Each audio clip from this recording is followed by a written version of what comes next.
ሰላም እንደምን አላችሁ? ይህ ከኬር ቮክስ አፍሪካ ወደ እናንተ የሚቀርብላችሁ የኬር መረጃ ሰዓታችን ነው። በኬር መረጃ ሰዓታችን የተለያዩ ጉዳዮችን እንዳስሳለን።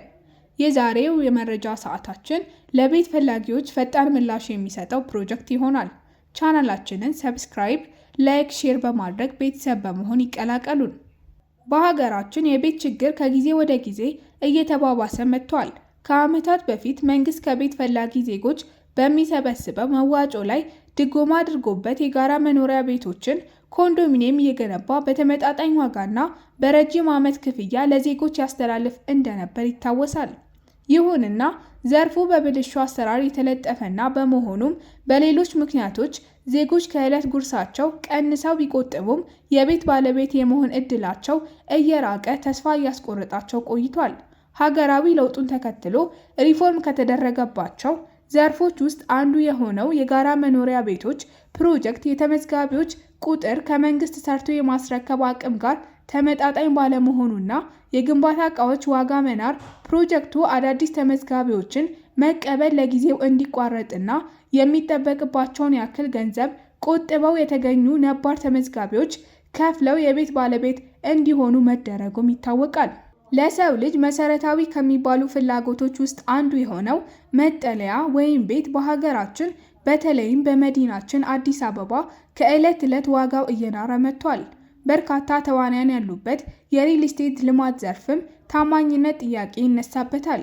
በጣት የሚቆጠሩ በቃላት መሰረት ቤት ገንብተው የሚያስረክቡ አልሚዎች ቢኖሩም የዋጋው ተመጣጣኝ አለመሆን አብዛኛውን የማህበረሰብ ክፍል ተደራሽ ማድረግ የሚችል እንዳልሆነ ይገለጻል። ጠቅላይ ሚኒስትር ዶክተር አብይ አህመድ ታላቁ የኢትዮጵያ ህዳሴ ግድብ መጠናቀቅን ተከትሎ ይፋ ካደረጓቸው የ30 ቢሊዮን ዶላር ፕሮጀክቶች ውስጥ አንዱ በሚቀጥሉት ዓመታት ውስጥ በመላ ሀገሪቱ የ1.5 ሚሊዮን መኖሪያ ቤቶች ግንባታ ነው።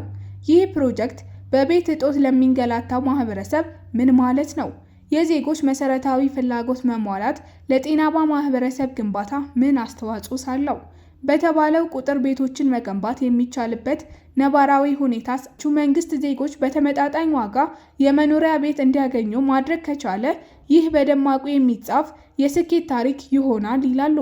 በተለይም ለአዲስ አበባ ነዋሪዎች ዳገት የሆነባቸውን ቤት የማግኘት ተስፋ የሚያለመልም ፕሮጀክት መሆኑን ብዙዎች ይስማሙበታል። የማህበረሰብ ልማትና የአመራር ሳይንስ ተመራማሪ የሆኑት አቶ ዘላለም ይትባረክ መሰረታዊ ፍላጎቱ የተሟላለት ማህበረሰብ ጤናማና አምራች ዜጋ የሚያፈራ መሆኑን በማንሳት በተመሳሳይ የመሰረታዊ ፍላጎት ጥያቄ የሌለበት ማህበረሰብ ለሙስናና ብልሹ አሰራር የመጋለጥ እድሉ ዝቅተኛ መሆኑን ይናገራሉ። ሁል ጊዜ ባይሆንም ሰዎች ጉቦ ለመቀበላቸው መሰረታዊ ፍላጎትን ለማሟላት የሚል አመክንዮ ማቅረባቸውን ያነሳሉ።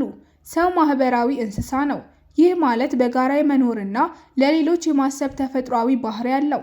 ይህን ባህሪውን በተለያዩ ተጽዕኖች የማጣት እድል ቢኖረውም መሰረታዊ ፍላጎቱ ከተሟላለት ግን ወደ ሰውነቱ ይመለሳል ይላሉ።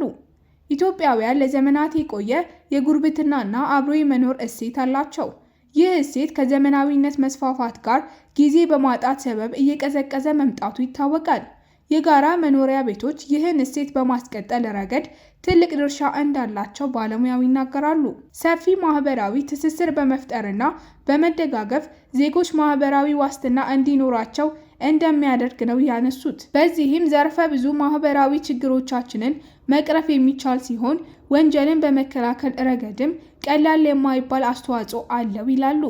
እርስ በርሳቸው በሚተዋወቁ ሰዎች መካከል እንደ ዝርፊያ ያሉ በስነ ምግባርና በማህበረሰብ ሞራል ሲያስጠይቁ የሚችሉ ወንጀሎች የመፈጸም እድላቸው ዝቅተኛ መሆኑን የገለጹት በመንግስት በኩል ይገነባሉ የተባሉ ቤቶች የቤት ችግርን ሙሉ ለሙሉ ይቀርፋሉ ባይባልም ችግሩን በማቃለል ለማህበረሰቡ እፎይታ ይሰጣሉ። ይህ ደግሞ ልዩ መገለጫችን የሆኑትን የመተሳሰብና አብሮ የመኖር እሴቶች በማስቀጠል ጤናማ ማህበረሰብ ለመገንባት ትልቅ ድርሻ አለው ሲሉ ነው ተመራማሪው ሀሳባቸውን የገለጹት። ኢትዮጵያ ከሀገራዊ ለውጡ ወዲህ ፕሮጀክቱን በአጭር ጊዜ ውስጥ ሰርቶ የማጠናቀቅ ታሪክ አላት። የኮሪደር ልማትና በሀገራችን የተለያዩ አካባቢዎች እየተከናወኑ የሚገኙ የኢኮ ቱሪዝም መንደሮችን ከብዙ በጥቂቱ ለአብነት ማንሳት እንችላለን ይላሉ። የቤት ልማት ዘርፍ ባለሙያ የሆኑት አቶ ፍሬው ታምሬ ይህ የ1.5 ሚሊዮን ቤቶች ግንባታ ፕሮጀክትም እንደ ሌሎች ሁሉ እውን የሚሆን ስለመሆኑ አልጠራጠርም ይላሉ። ሀሳባቸውን ሲያጠናክሩ የመንግስትን ፕሮጀክቶችን በፍጥነት የማጠናቀቅ ቁርጠኝነትና ዘመኑ የደረሰበትን የግንባታ ቴክኖሎጂ በአስረጅነት ያነሳሉ። በሀገራችን የቤት ልማት ሪል ስቴት ዘርፍ በርካታ ክፍተቶች አሉ የሚሉት ባለሙያው፣ ይህ ግን ጠንክረው ለሚሰሩ አልሚዎች መልካም አጋጣሚ ነው ሲሉ ይናገራሉ። ዘርፉን እንደ አንድ ታዳጊ ወጣት እንደሚመለከቱትም ነው የሚያስረዱት። በቅርብ ጊዜያት ውስጥ የተሰሩ ጥናቶች እንደሚያሳዩት በሀገራችን የቤት ችግርን ለመቅረፍ በየዓመቱ ከ400 ሺህ በላይ የመኖሪያ ቤቶች አቅርቦት መኖር አለበት። ይህ ደግሞ በመንግስትና በግል አልሚዎች ትብብር መሰራት አለበት ሲሉ ነው በዘርፉ ላይ የመንግስት ጣልቃ መግባት ተገቢ መሆኑን የሚያስረዱት። በጠቅላይ ሚኒስትር ዶክተር አብይ አህመድ ይፋ ስለተደረገው ፕሮጀክት መጠነኛ ግንዛቤ አለኝ የሚሉት አቶ ፍሬው ከፍተኛ ቴክኖሎጂዎችን በመጠቀም ተገጣጣሚ ቤቶችን በማስመጣት እንደሚሰራና ይህም ከወጪው ከጊዜ አንጻር አዋጪ መሆኑን ይገልጻሉ። ለዚህ ደግሞ በዘርፉ ላይ ካሉ የተለያዩ ድርጅቶች ጋራ በጋራ የመስራት እድል ይኖራል ብለው እንደሚያስቡ ነው የተናገሩት። የነዋሪዎችን የቤት ጥያቄ ለመመለስ በ2018 ዓመተ ምህረት ከ100 ሺህ በላይ ቤቶችን ለመገንባት መታቀዱን የአዲስ አበባ ከተማ አስተዳደር ከንቲባ ወይዘሮ አዳነች አቤቤ ማሳወቃቸው የሚታወስ ነው። ከንቲባዋ በቅርቡ ዘመናዊ የግንባታ ቴክኖሎጂን በመጠቀም የሚገነቡ የ26000 ቤቶች ግንባታን ማስጀመራቸው ይታወሳል። የመንግስት ቁርጠኝነት፣ ፕሮጀክቶችን በአጭር ጊዜ የማጠናቀቅ ተሞክሮና ዘመኑ የደረሰበት የግንባታ ቴክኖሎጂ ተደምሮ ሀገራችን ከምንጊዜውም በላይ የመኖሪያ ቤቶችን ችግር መቅረፍ የሚቻልበት ጊዜ ላይ መሆኗን እንደሚያምኑም ገልጸዋል። መንግስት ቅድሚያ ከሚሰጣቸው ጉዳዮች ውስጥ የዜጎች መሰረታዊ ፍላጎት የሆነው የመኖሪያ ቤት አንዱ ሆኖ መገኘቱ የማህበረሰብን እሴት ከመጠበቅና ዘርፉን ከመምራት አንጻር ትልቅ ፋይዳ ያለው መሆኑን ባለሙያዎቹ ተናግረዋል። ባለሙያዎቹ 1.5 ሚሊዮን ቤቶች መገንባትም በከተሞች የሚታየውን አንገብጋቢ የቤት እጥረትና የዋጋ መናር በእጅጉ የሚቀንስ ይሆናሉ። የቤት ፈላጊዎችንም ደረጃቸውን የጠበቁ የቤት ተጠቃሚም ያደርጋቸዋል ብለዋል። ዘገባው የአዲስ ዘመን። የከይር የመረጃ ሰዓታችን ይህንን ይመስል ነበር።